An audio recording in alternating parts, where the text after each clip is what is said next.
Happy New Year. Welcome to MUD 7 first board meeting of the year. We'll call the meeting to order. Do we have any comments from the public? Anybody? Then take it to item 3. Do we have any requests for adjustments or relief from specific charges? Nothing for me. You? Brings us to the consent agenda, which, no kidding, is items 4 through 12. Is that right? That's correct. A lot of administrative help.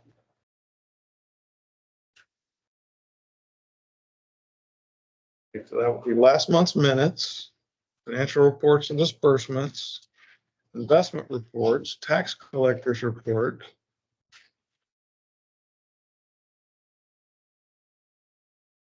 resolutions, items 8 and 9.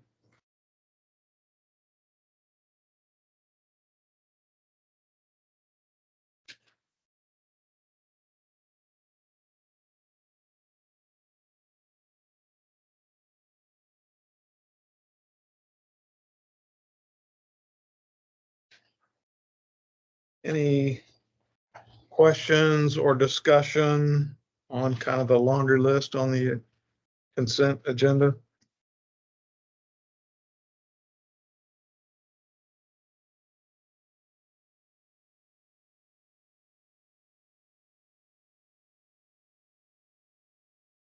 Three of these items are brought by our attorney, kind of routine administrative things. Any questions for Brian on 8, 9, 10? The penalty, is it like 20%, right? Don't have any questions. All right, if there's no questions, no further discussion, I get a motion to approve the consent agenda. So move. We got a motion. I'll second it. All in favor, signify by saying aye. Aye. Any opposed? Right. Takes us to the regular agenda. Item 13. Review and consider approval of district's fiscal year draft audit report. From Knox and Cox. Good. Hadn't had a lot of time to look at it, but we've got a couple of weeks before we try and finalize it. Things went well, clean opinion. Looks good. Really here to answer any questions that you may have. I don't know how much time we've had to see it. So one question, there were several edits on the Woodlands Water Agency financials, minor administrative kind of things. Did any of those apply? Any of those edits apply to the mud district? We have a meeting. I don't know who's going to attend, but we have a meeting tomorrow. With the audit committee, I believe, on those edits. It's a little bit different animal than the WWA report.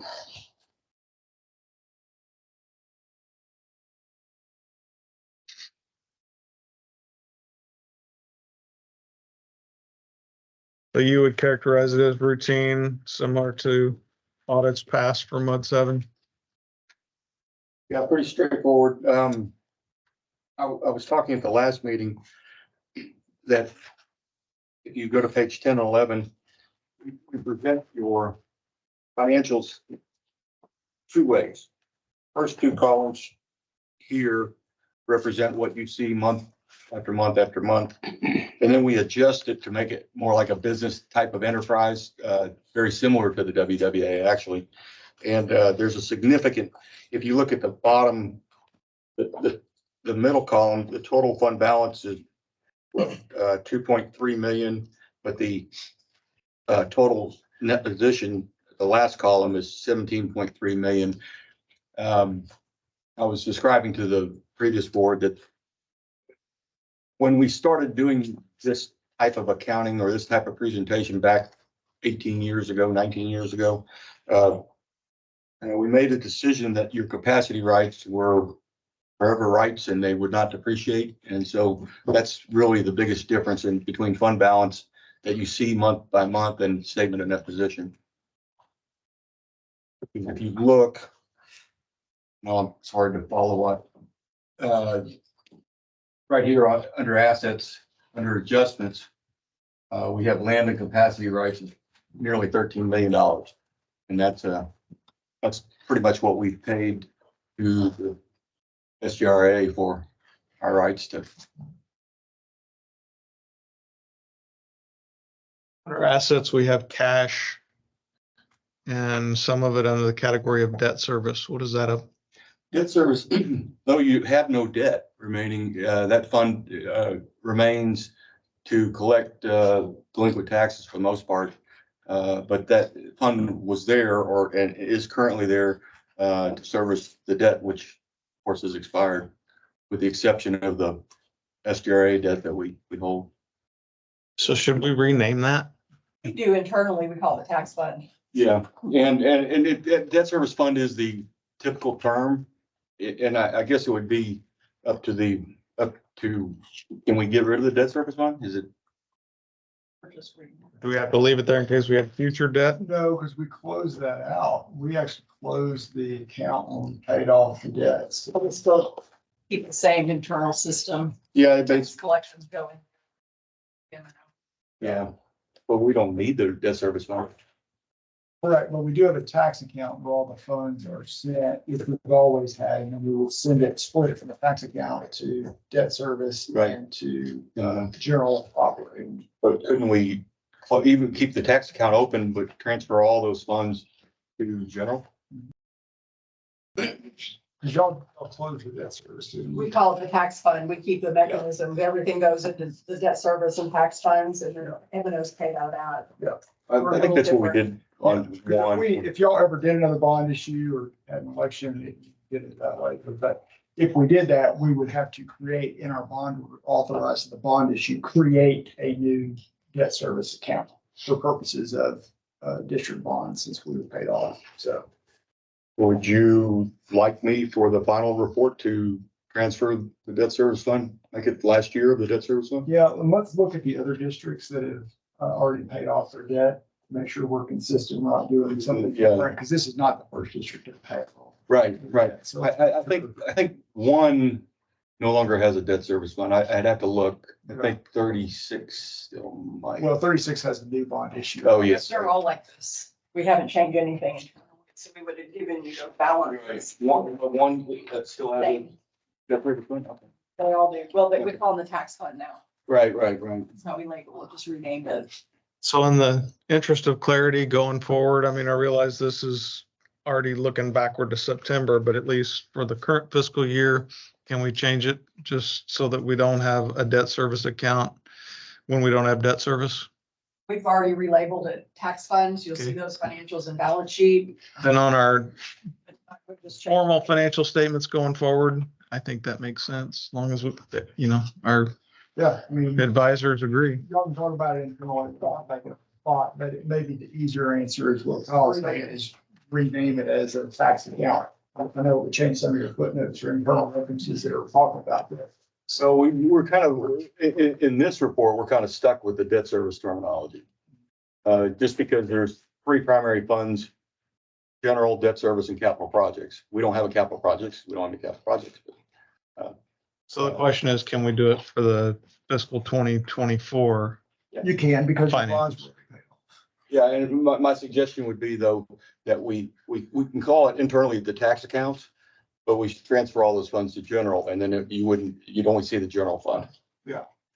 I'd be just consistent with what you do for your other Right. clients that have it. Right. I'll take a look tonight maybe and see which ones, and then we can talk about it a little more.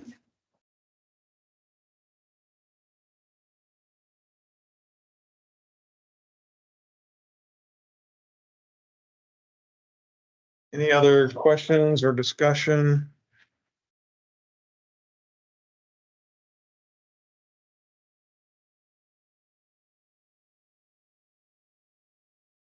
All right, somebody like to make a motion that we approve the audited financials? And the caveat on the approval is subject to any comments that may be provided by consultants, staff, or directors before it's finalized. So we're approving the draft. So approving the draft and then authorizing it to be finalized, subject to any comments that may be provided by directors, staff, or consultants. Yes.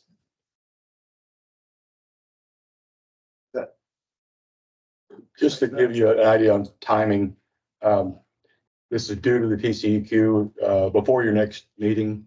What we usually do is kind of let it rest for a couple of weeks to give everybody an opportunity to really thumb through it, and the attorneys will do their magic, and we'll have a draft. And so if we catch any typos, small stuff, I guess I get it. And I think, and this is kind of normal, but I think you and I have the same hesitancy. It's just like, that's a little broad. And so if there's comments or corrections, anything that's material, we need to all know about it before, so I would say subject to comments, typos, corrections, and everybody being informed of what's going on. Yeah, we normally, if there's a material change, and when I say material, significant wording change, so forth, so on, we would certainly and it's not the end of the world if we're late to the TCQ, so we'd want to bring it back to your next meeting. Okay. With that being understood, I'll make the motion that we approve the financials. With that being understood, I second. Well, we got 2 seconds, so y'all can fight over who gets the second. I withdraw myself. Okay, so Stephanie gets the second. All in favor signify by saying aye. Aye. Any opposed? None opposed. Good, thank you. Item 14, receive report regarding proposed amendment to MCAD's 2024 budget in connection with the new election process. Okay. And Yeah. there's being a handout passed around for you all. Normally I put in every year what your quarterly installments are gonna be to the appraisal district that we have to pay every year for them to do our appraisals and stuff. And that's a little over $2,900 a quarter, okay? Now, also in your packet is, we just went through the election for the MCAD Board of Directors, and there's a list of the directors in your packet. There's been a change to Senate Bill 2. That's where the supplemental budget comes in. There's now going to be a 9-member board. Out of the 9 members, 3 of them are going to be elected officials. The rest of them will stay the same as they are. The election will not change as far as that goes. It's the election that's going to change this same year. Actually, it starts, the filing process is January 17th through February the 16th. What they did, this was something that they weren't aware of. So the supplemental agenda is also in your packet, and your fee is $251 a quarter. It's a $350,000 estimated amount to go through Houston County. It's the election process. The appraisal district is over it, and they have elected to use the county.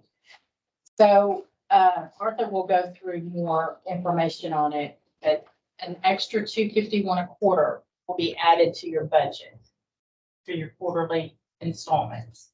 At the end of that, if they don't use the full $350,000, you'll get a credit on your 4th installment for the year. And then Arthur. Board, thanks for the opportunity to be here. First, like to thank the board for the support of helping me get elected for another 2 years on the MCAD. Special purpose districts really had a great value in that outcome, so we appreciate that. Jeannie did a good summation of what has taken place. Senate Bill 2 has authorized and obligated the appraisal districts to run the election for 3 additional members that will join the board from the general public. But what the Senate did not do in the bill was fund the cost of the election. So we had a meeting with Senator Creighton on Monday, and we brought that to his attention. He's interested in what the final number is going to be. Maybe they're going to help try to fund this from some additional money that's in the surplus. We also learned from him that Governor Abbott's office has some funds for elections. We don't know what that detail is. We don't know how to apply for that, so we're going to investigate that to see if there's any funds available that we can bring into the appraisal district so we can offset some of this cost. Going back in June, when we prepared the main budget, none of this was available to the districts, so we couldn't put that in our main budget.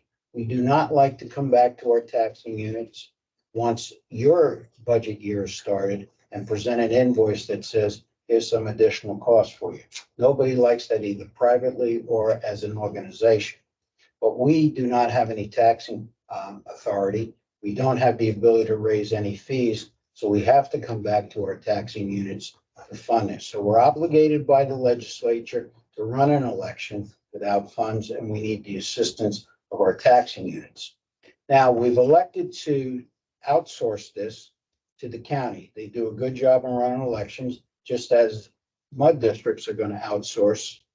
It's very difficult to run an election, as Brian has shared with us on many occasions. There's more rules, and this being our first election, we want it to go up in a good way.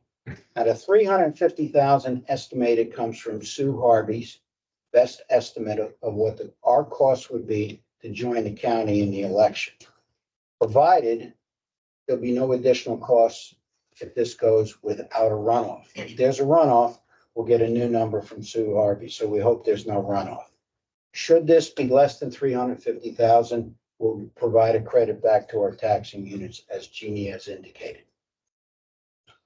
And if someone wants to run for the MCAT board, they have to fill out the filing paperwork like you would, similar to what you would do as a mud. You want to run in a mud district. There's a $400 filing fee that the applicant would have to file and pay for. And all of this would be done with the county. So that's kind of a summation. Jeannie had the timeline of filings, very tight filing. Now, whoever gets elected would be seated in July. So in July, there would be a 9-member board. There would be the 5 members that are elected by the taxing jurisdictions. By statute, the county tax assessor sits on the board, and he would have 3 elected, and that's your 9-member.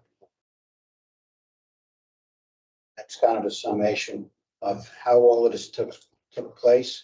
And we would have liked to have been funded by the state, so we wouldn't come back to our taxing authorities, but that's what it is. But we wanted to take the opportunity to come to our major taxing units and explain this firsthand.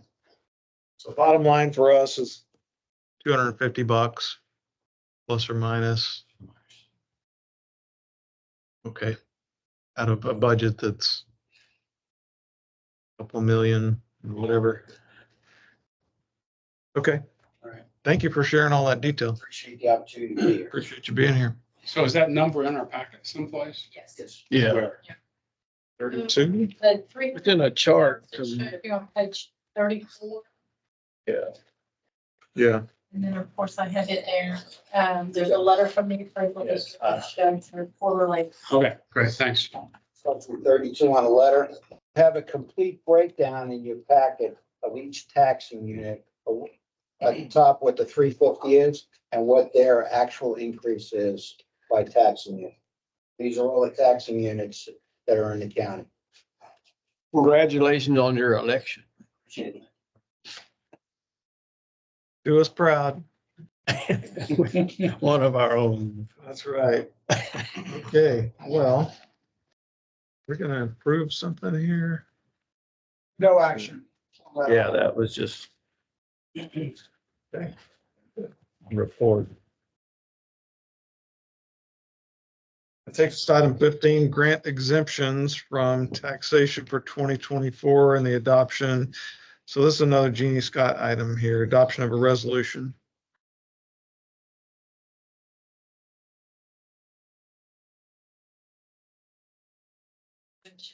Now you're sitting, I think you're at 20, Over 65. over 65, you're at 20% on your homestead, so you can't change that, you're at the max. But you're over 65 and disabled, you can change if you want to. So right now you're at 20,000. That was the only exemption, right? That we talked about as far as new, the 20% home fit. The two that you've always had to consider are general residential homestead and over 65 and disabled. Right. Several years back, went to the max, all the MUDs went to the max of 20%. That kind of took that discussion off the table unless you're going to go. Those are in place already. But you still have to adopt it every year because every tax year is a separate levy. So you have to grant your exemption every year, even if you're going to keep them the same.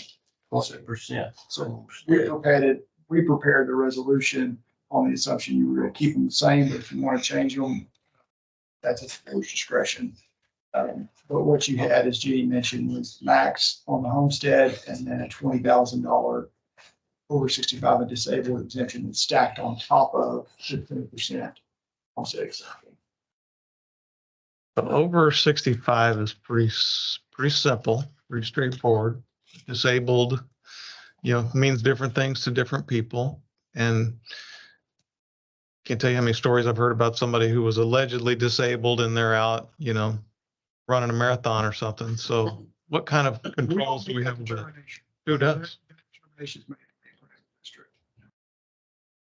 The appraisal district decides who's disabled. Well, there's There's a process. A process, and They file through Yeah. the appraisal district. And then they have to show doctor letter and all kinds of stuff. And is that a one-time thing or do they have to regularly get reapproved on that? Do we know? I don't know. I think every so often they send out letters, Mhm. to update their information. I don't know how often. Do we know how many disabled, You have 19 disabled out of, and 800, out of 3,500, a little over that. And then you're over 65 is 841, so talking.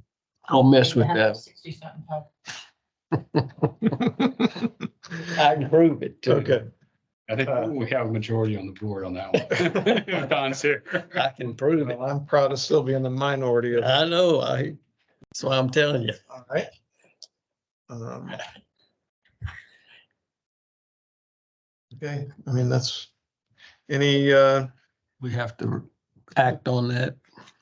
we're already capped out on one, the over 65 and disabled, we could adjust if we wanted to. Yeah. But it's at 20%, or excuse me, 20,000. And I think last time we had a list of what all the other districts had too. Or do the other MUD districts have these same limits? It varies from 10,000 up to 30,500. So you are kind of in the middle. Everybody good with what we have now?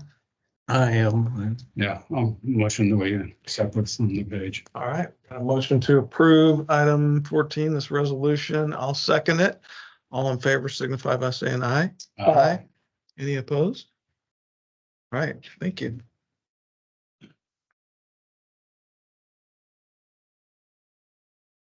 Item 15. Item 16, receive the regular monthly SGRA report. Mr. Chris Meeks. Good afternoon. Couple quick updates for you. The first one is by the end of this month, y'all will have an electronic version of the wastewater strategic plan phase 2 report. So as soon as we get it in and review it, then we will get it to Shelley and Eric, who will put it on a Google Drive and notify y'all that's over there to pull off. It's about 200 pages, so we didn't feel like printing 55 copies. So if you do want to print a copy, just let us know. We'll be happy to print a copy. The second item is, prior to the meeting, I handed out this 5-page document or so. This is the draft supplemental agreement that we had talked about in December, as well as trustees to hand out to y'all for review. We know there's going to be revisions and changes and further discussion on this, but we did say we wanted to get you the framework, and that's what we have provided. So what this is set up to do is issue the first bond for design of the wastewater strategic plan, and that's it. So this does not go into full construction. This does not handle any land acquisition, anything of that nature. This is strictly for design at a roughly $35 million bond proceeds, $40 million issuance. So, wanted to get it in front of y'all so you could take a look at it, but the structure is similar to the 2017 bond that we issued in 2017. Impressive. Did you write this yourself? Yeah, I think it was actually done while I was sleeping. I did the exhibit with Dan. So. Didn't know what we're gonna do if we got past Z, but no. We'll get Brian to read it for us. Have you looked at this yet? Do you have any comments on it No, Okay. not yet. I mean, that kind of blends into the next item and your list of stuff to do?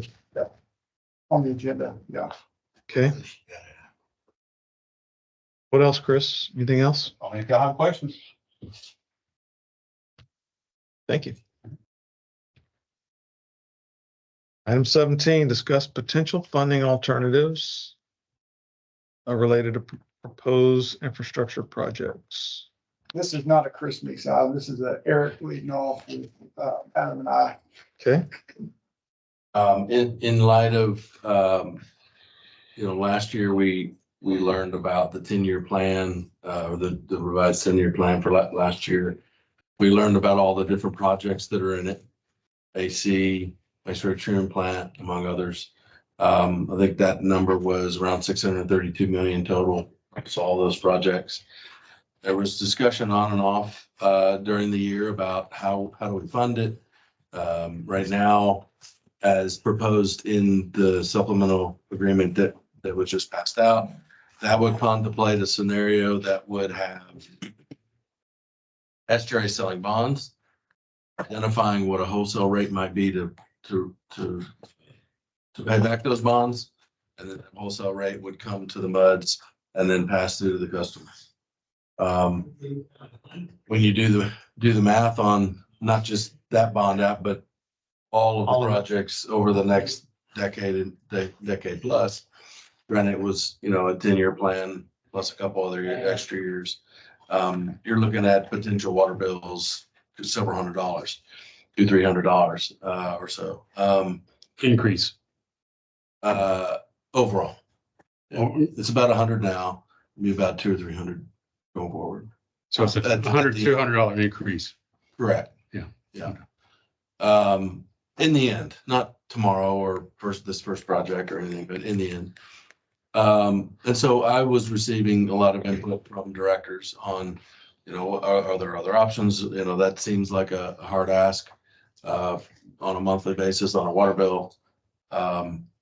And so we kind of started talking a little bit and identified, what are some of the other options, funding options that we have. As you know, most, I think just about all of the MUDs have none or very low bond authorization. So we started looking at, what would it take to go back to the voters to get authorized bonds.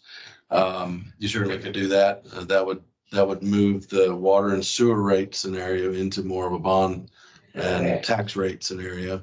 But that also has some problems with it logistically, just with, if you can imagine, if SGRA is planning on doing 5 or 6 bond applications just on the treatment plant alone, and then each district did their own 5 or 6, you're talking about, you can do the math, 50 or 60 bond apps, not a lot of efficiency there, and pretty cumbersome.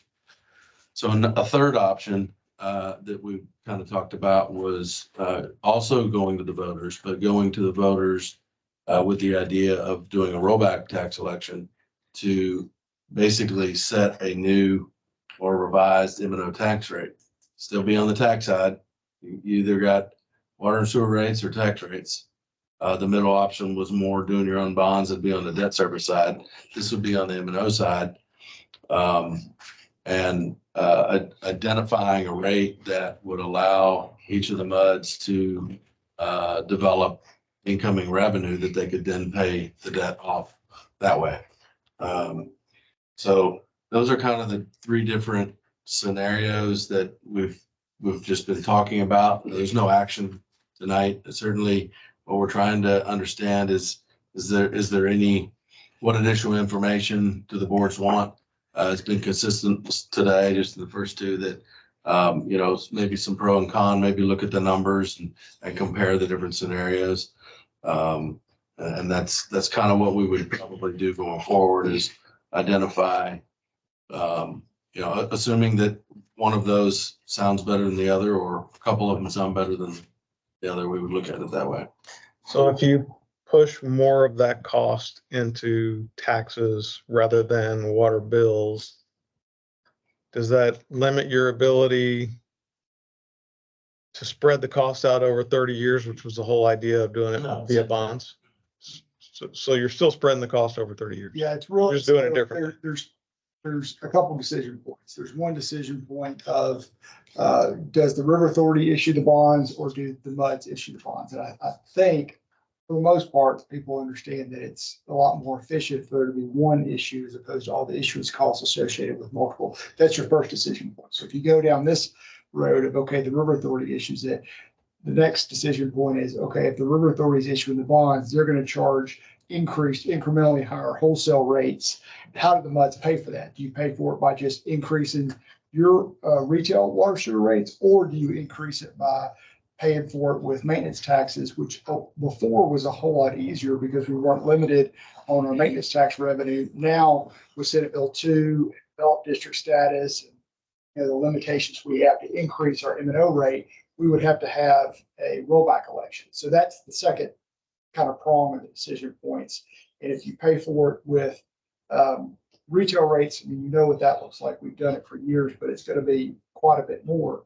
If you pay for it with M&O rate, if you have a successful rollback election, yes, you get the benefit of the, if folks itemize, you have the benefit. You might have a tax deduction. You may have a tax deduction, correct.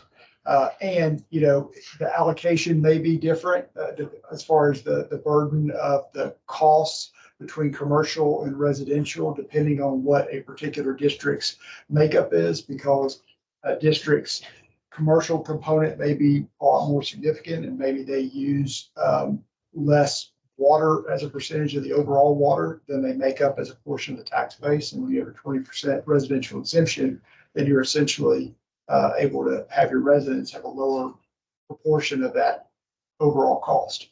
But that's what was already. Doing an MO, maintenance and operation. Correct. So this is not a maintenance and operation expense, though. It's a infrastructure replacement.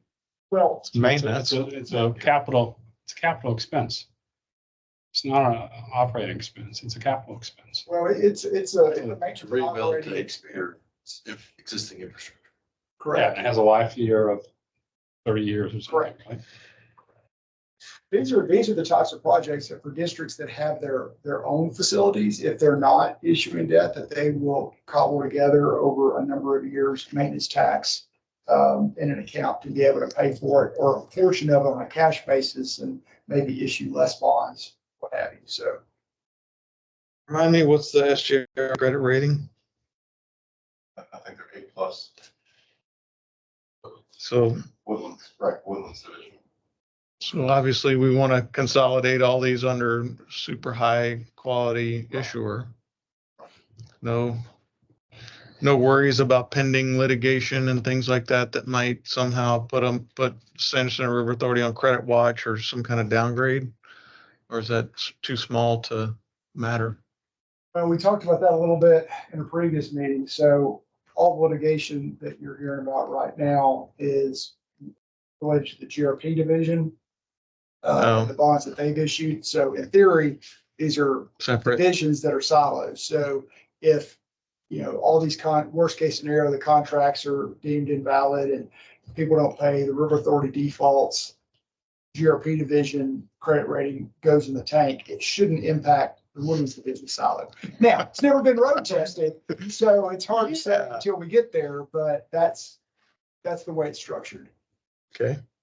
Well, if that happens, we're looking at an additional increase in our rates also, right?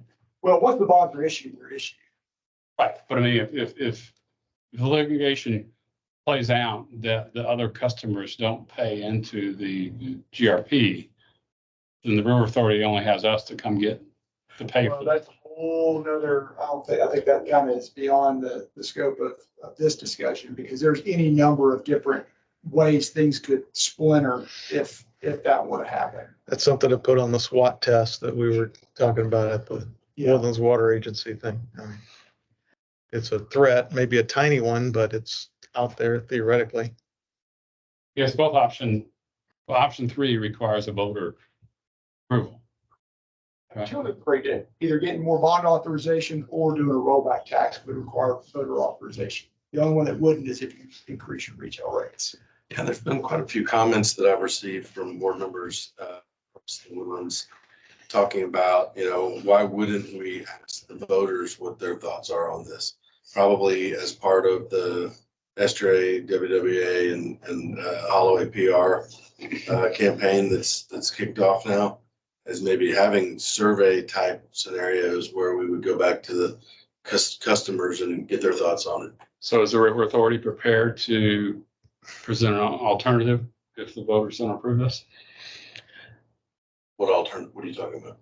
Well, if the voters don't approve the money, Then they just get high, we all get higher, water rates. Yeah. I mean, it is what it is. They're not proposing to change or modify how they bill us. It's just a question of how the districts would pay whatever that chunk of money is. It's going to be the incremental wholesale rate increase. so you're telling me you're gonna go to the voters and say yes or no. If they say no, then you're gonna just go Okay. charge them another way. Well, I think it's the way the survey is presented, it would be, there's a significant amount of infrastructure that. Would you rather have a tax increase or a rate This way, increase? Would you rather this Yeah. way? And if you say, well, if you rather it this way, then I'm gonna need you to vote yes on that. If you don't want it, then vote against it. So be it, and then it'll be on your water rate, but they'll know ahead of time. It won't be a secret. That'll be part of the discussion. Well, I mean, the message from the voters could be, go figure out another way to do this, not spend so much money.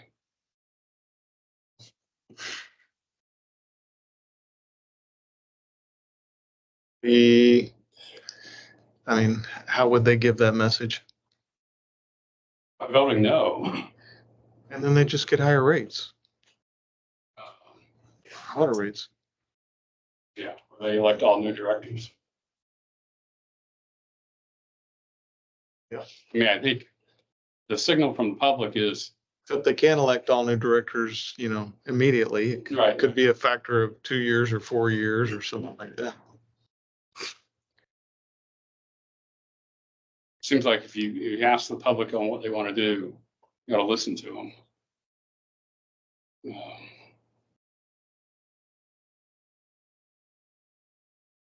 So this is the first set of, multiple steps we have to go through. But if the River Authority is coming to the boards with a potential first tranche of bonds, we felt like it was time to start to have this larger global discussion, because you don't want to go and get locked into tranche one, which leads to 2, 3, 4, and 5, without having had a discussion and in perfect world, a plan for how to pay for the ultimate program.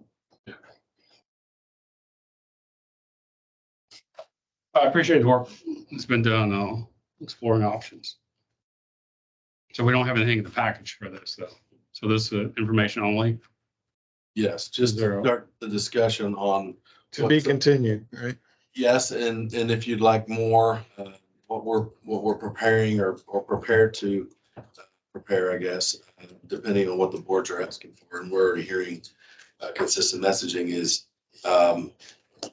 doing a little bit of a kind of a pro con of each, and then also getting some numbers put together on the different scenarios, just so that all the districts can kind of see what the different scenarios would look like to the consumer. What's the timeline for making the decision?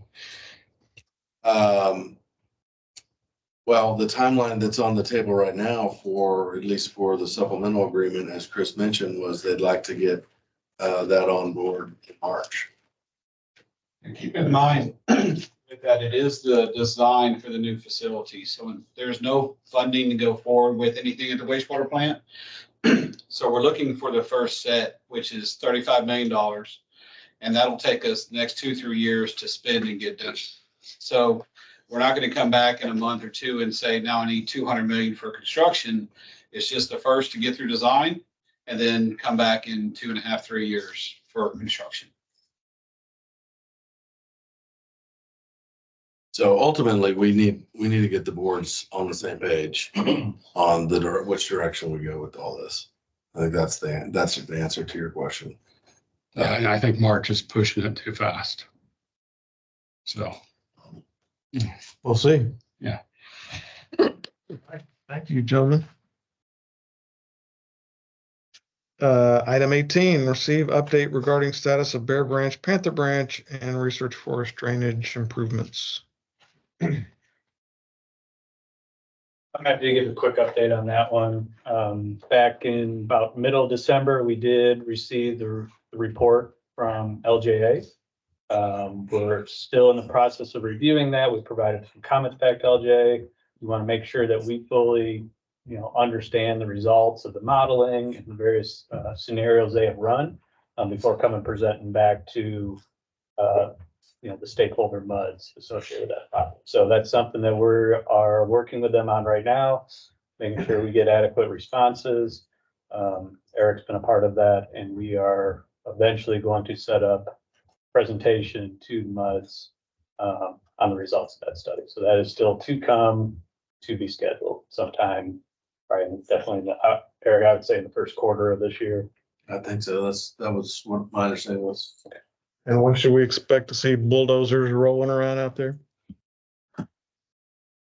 That's ultimately where we're going with this, right? Yeah, what's done now is the study. And so once that's finally wrapped up here soon, then we'll bring it back to the stakeholders. And then design will need to start. And it has to Still go talking years, probably. couple of years. Great. Okay, good.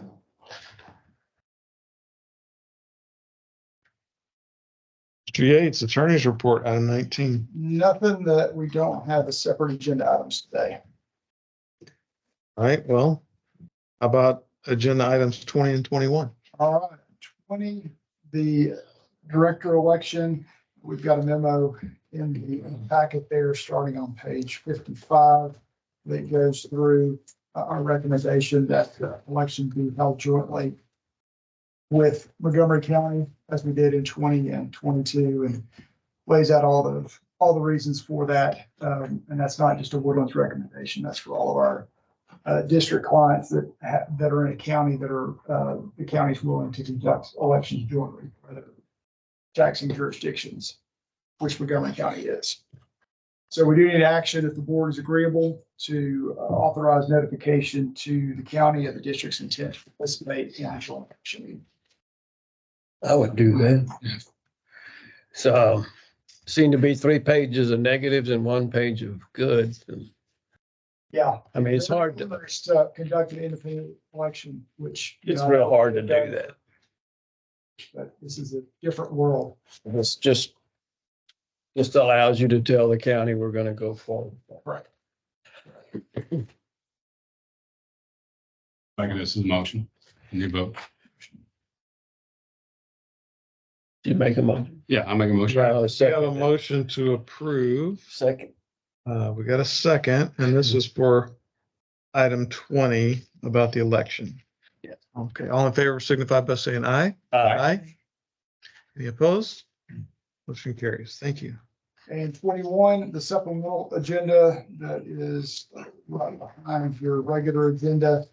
That is to formally call the election, provide the notice of the election, and designate Eric as your agent for purposes of director election documentation. There's no need to take action on item number 2, since the county will be conducting the election on the district's behalf. They'll handle compensation for election officers. Okay. Need a motion on item one. I'll have to make that. Meaning this item one here. Yes. So we have a motion to approve item one. Do we have a second? This is the consider calling directors election to be held on May 4th. Second. We got a second from Stephanie. All in favor by signify by saying aye. Aye. Any opposed? All right. Thank you.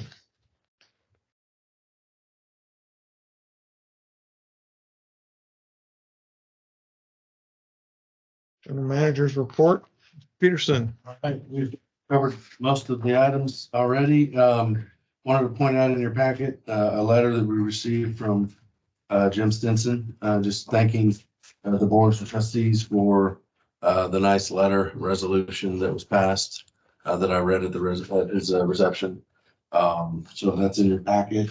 I wanted to point out that the new general manager for STRA was started yesterday. And I got word today that the reception for the Woodlands Muds is on February 7th at the Woodlands Division office there off Sawdust at the treatment plant. And it'll be from 5 p.m. to 6:30 p.m. February 6th. 2/7, 5 to 6:30.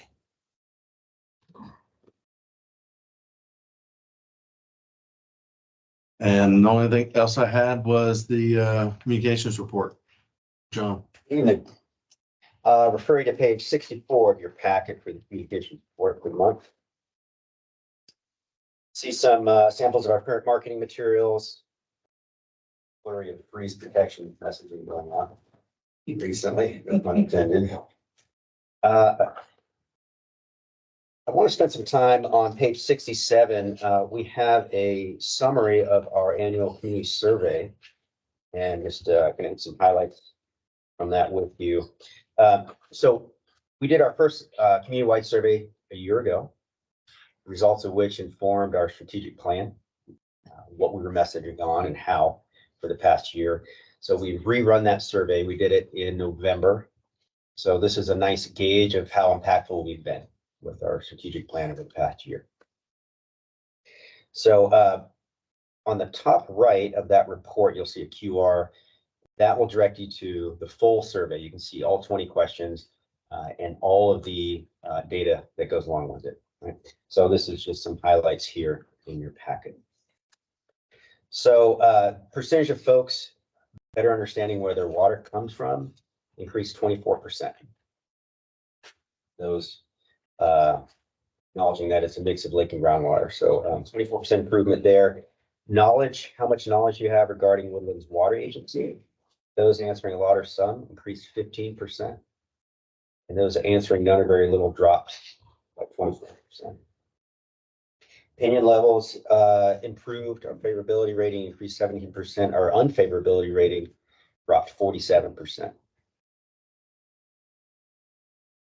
Knowledge regarding MUDs, those responding a lot or some, much knowledge they have of their MUD increased 8%. The opinion level of MUDs, the favorability rate increased 20%, unfavorable dropped 54% past year. Confidence in water quality, that the tap water meets regulatory requirements. Those noting extreme confidence increased 10%. Those saying not very or not at all dropped by a third. So about 6% of our respondents, and there were 850 or so, about 6% of those fall into that not very or not at all category. So still some work to do there, but nice to see that big drop.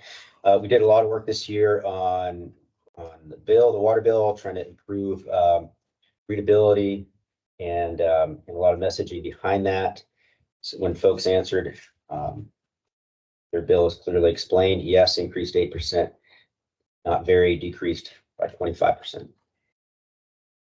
Then we added some new questions, a couple of those here, trying to gauge where folks are at as far as their knowledge of infrastructure renewal and need for that.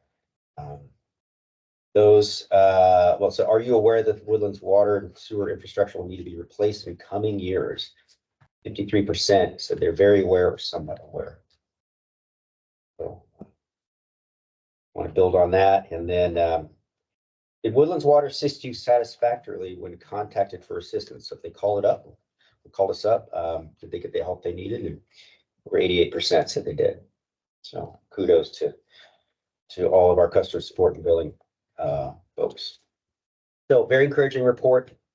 We do track success. This is not an ultimate gauge of how we're doing, but it is a nice lens. We track performance in many other ways, and I'll continue to bring those statistics forward to you in time.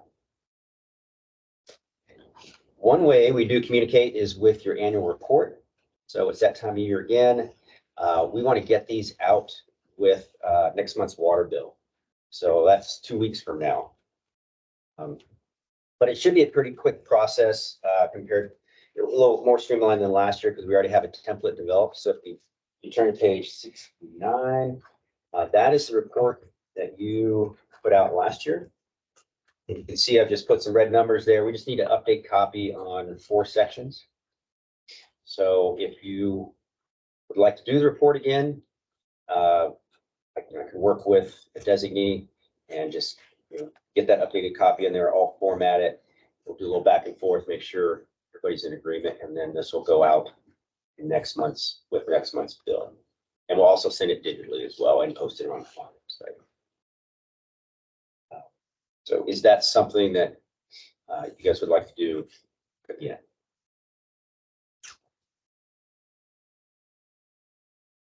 I think would be helpful, off the top of my head. I don't remember exactly what I would propose to replace these accomplishments with from 2020, from a year ago, but if we had a list of meaningful updates, I'd be all for sending it again. I think maybe, I don't know the answer to the question yet.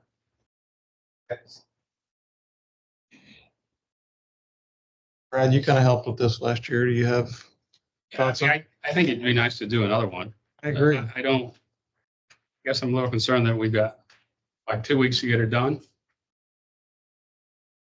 I mean, this is something we do once a year where we know it's coming. If that is too pressed, then we can push to the subsequent one. Last year, because it was the first time we did it, the timing that it went out across all the districts. It varied significantly, right? So we were trying to kind of start this year fresh with the format's already done, so we don't have to recreate that. In most cases, we can just update it and send it. But there's no magic in 2 weeks. Just is a matter of just getting a schedule set. But if that's too quick, which another district expressed something similar, maybe we can have it drafted and presented at the next month's meeting and then finalized and sent out the following month. That'll work just fine. This isn't a draft, though. This is last year. Right. Yeah, I mean, if you had brought a draft and say, prove this. I think they're looking for our input on Yeah, what okay. we want. But we need some time to do that. Agreed. Okay. And, I would love anybody's input on, maybe we have to go through the last year's worth of minutes just to refresh our memories, what happened. But, inputs from the staff as far as things that got done over the last year for the MUD and for the Woodlands Water Agency, those could all be fair game to include in this update.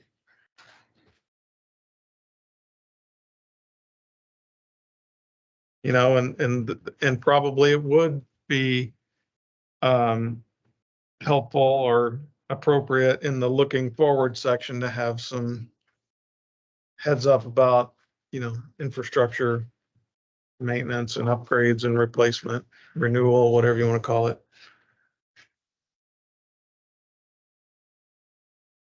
But we'll have, I like the format. Tax rate number will show an increase, right?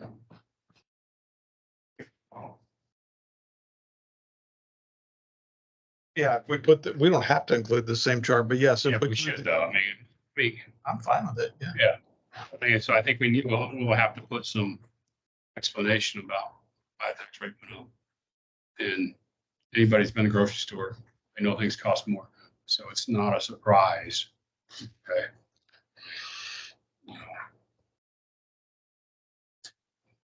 So, Brad, should I reach out to you with, I can send you a digital copy of that and. Yeah, you can. Yeah, I mean, I think it'd be nice to, want you the staff to go ahead and make a draft on I it. agree. Or even before you do a draft, if you know, maybe John, if you and Pete can kind of put together a list of bullet points, you know, that you think might be relevant for some of these categories, you know, because some of them, you know, might apply to multiple MUDs, not just to ours. And, you know, maybe we can take the initiative. Brad and I can kind of go through our own notes and minutes over the last year and see if we can add to that list. What other MUDs are doing. Mhm. And, you know, I want to give it due consideration so that it actually means something when we send it out. I mean, I would think we want to be aligned on things that are WWA wide. So things like progressed strategic plan for wastewater treatment plant 1. I mean, that ought to be, you'd think be the same on every Consistent wording. consistent wording. Okay. I agree. Yeah, most of the districts are writing their own because they want their own messaging, but I agree that where there's overlap, it needs to be consistent in how it's written for sure. For sure. We'll work it up and send one to you. Especially since we have a committee that's trying to communicate those big picture issues I can assist with that. consistently. Yeah, Okay. good. And then, for a bit of do here, just put these in front of you. This is, flyer for the Gulf Coast Water Conservation Symposium coming up on February 22nd. Your Paul Nelson here and the Harris Galveston Subsidence District have been coordinating this. Paul Nelson here. Yeah, this is, again, if I could, basically a renewal of something that we did for almost 12 years, I guess. This would be the 11th or 12th. It almost came to a stop after Lone Star decided not to do it anymore, but Mike Turco in the Subsidence District decided to take it on. And if things go right, I get to even be the MC, right? Never done that, so don't let that discourage you. But we'll be, Robert Mace was with the Water Development Board for a long time in charge of water, and he's now at San Marcos, I guess, but he's the keynote speaker, but we have a full page of speakers that are from across the state in all parts of the industry. So I'd encourage you to come to it. In the past, we've had a good showing of MUD directors from all over, you know, that came to learn about it. I encourage you to go if you would. I'm not exactly sure of the venue. It's on the west side of Houston. It's in person. It's not a Zoom meeting. But it's, anyway, would like you to come if you can. Invite a friend.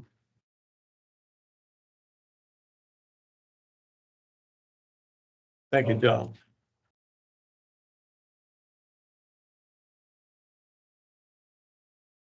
I don't think we have any lawyers speaking.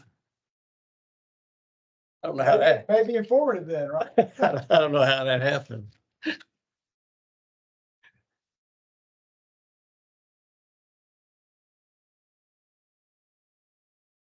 My notes from the Woodlands Water Agency meeting last week. I think we've covered everything and more. Yeah, y'all did a lot.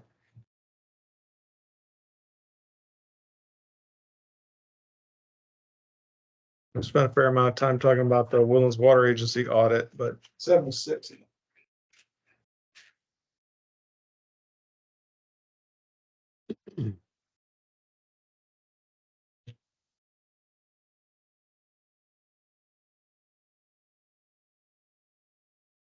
Got the Region H update.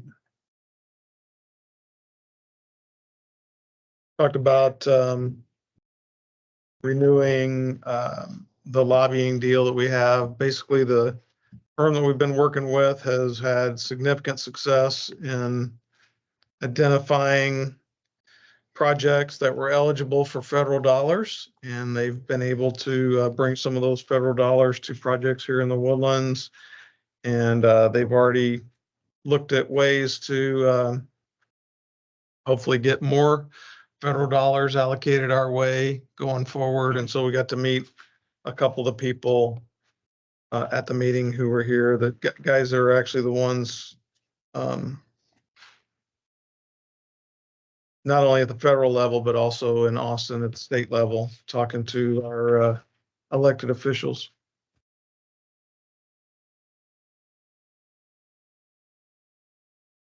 Any questions about that? And let's move to, do we have any closed session Not necessary? Okay, so we're gonna skip 24 and 25. Items for placement on future agenda. It sounds like maybe this letter that we're all gonna update. Brad and I kind of take the point, but also looking for input. So can we have this? What did we call this? The update that was sent out to our constituents? Annual. Summary or something. Annual, Annual update. yeah, annual mud district update or something. Yeah. So let's just add that to next month's agenda and we'll hopefully finalize it then. Question on page 76. The first item talks about a meeting on January 4th.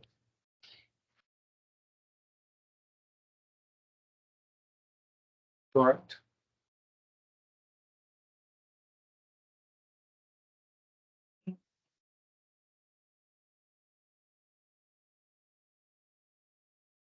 Where are you? First, page 76, first item, law director meeting held January 4th. December 4th. Thought I missed one. Gotcha.